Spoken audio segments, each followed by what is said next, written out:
El proceso de la Santa Inquisición.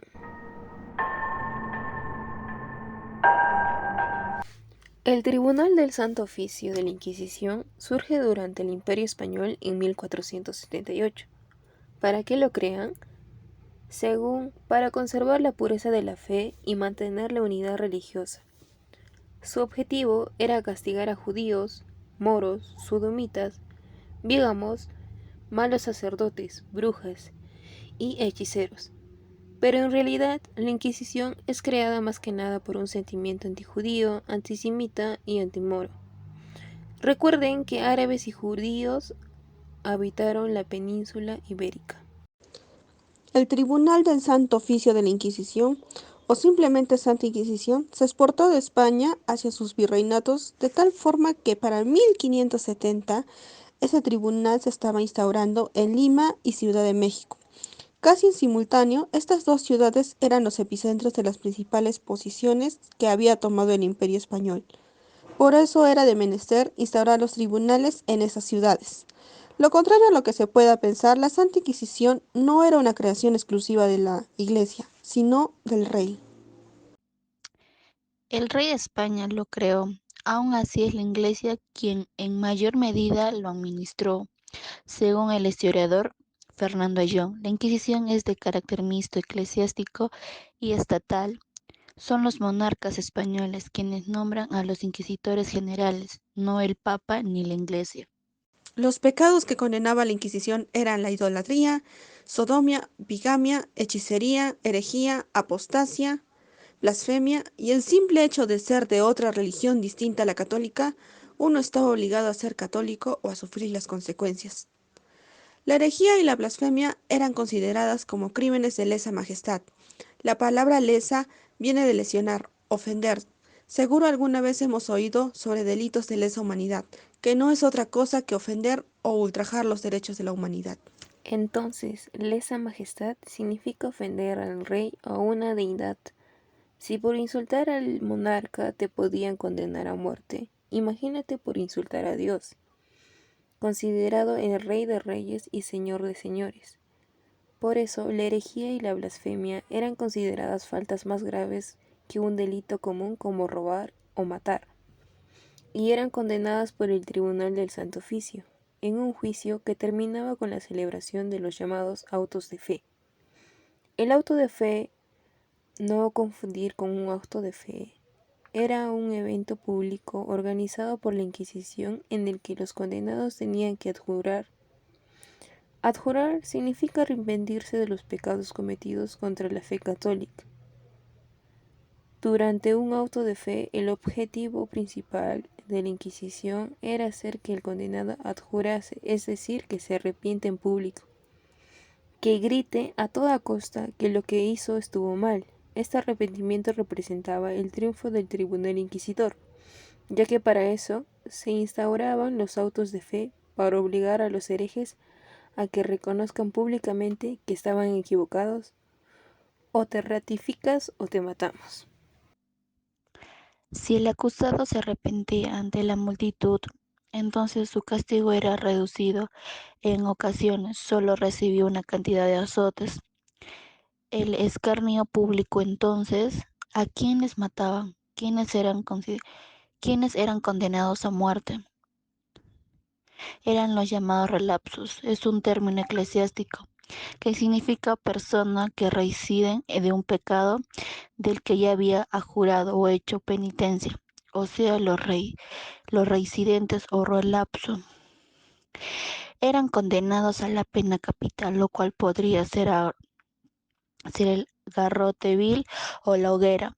Si el relato cobraba ante todo, es decir, si se arrepentía públicamente durante el auto de fe, entonces considerado un relapso penitente. Por lo tanto, su pena capital consistía en el estrangulamiento mediante el garrote vil, que no era quemado ni vivo. Estos relatos eran considerados como relapso impenitentes. A estos los quemaban vivos en la hoguera. Los relapsos impenitentes eran un problema para los inquisidores, porque representaban un fracaso para el Tribunal de la Santa Inquisición, ya que el objetivo del auto de fe era precisamente convencer al condenado de su error ante la multitud, y el no lograrlo significaba un fiasco. Si el relapso era terco, manifestaba una burla hacia la Inquisición, los inquisidores estaban autorizados para utilizar cualquier medio de tortura para obtener la apuración.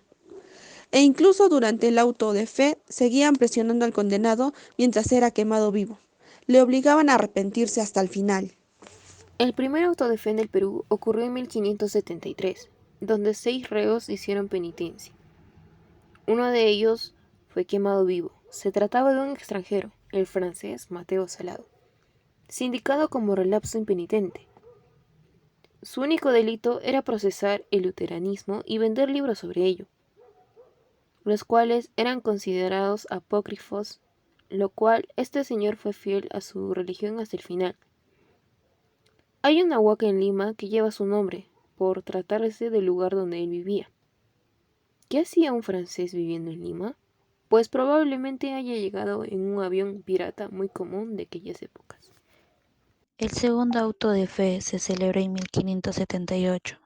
El atuendo habitual de los reos y condenados por el Tribunal de la Inquisición llamaba San Benito. Consistía en un gorro en forma cónica llamada coroza, el cual se convirtió en símbolo de la infamia. El resto del atuendo era un saco llamado saco Benito, de ahí proviene el nombre San Benito. Aparte llevaban una vela verde que simbolizaba la llama de la penitencia.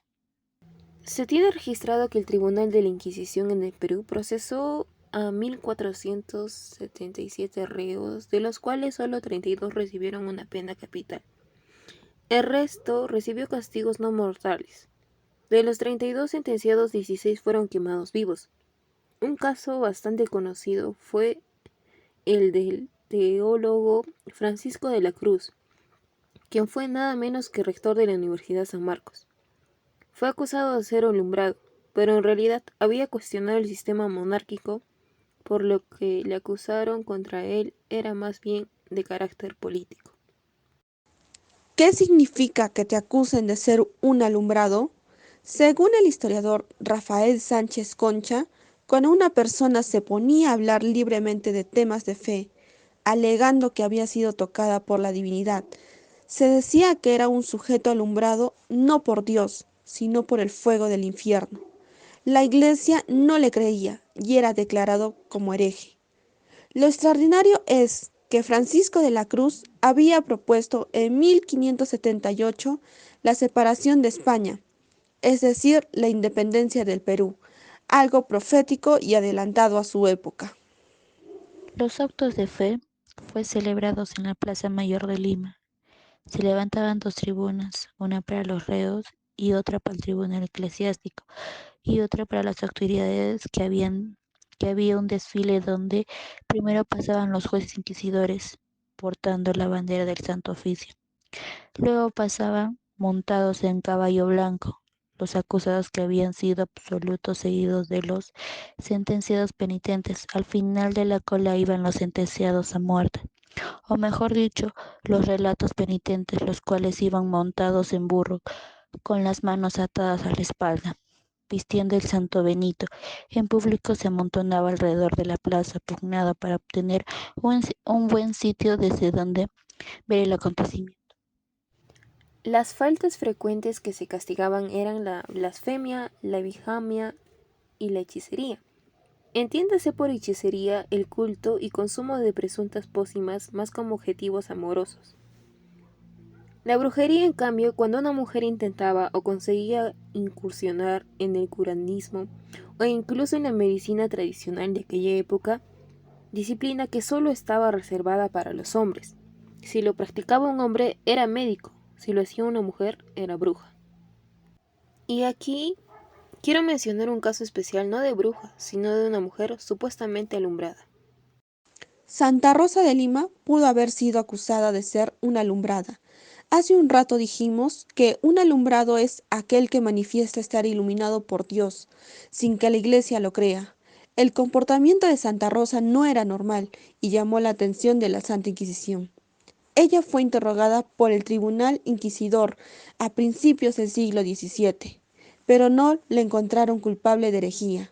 El problema más bien vino después de su muerte.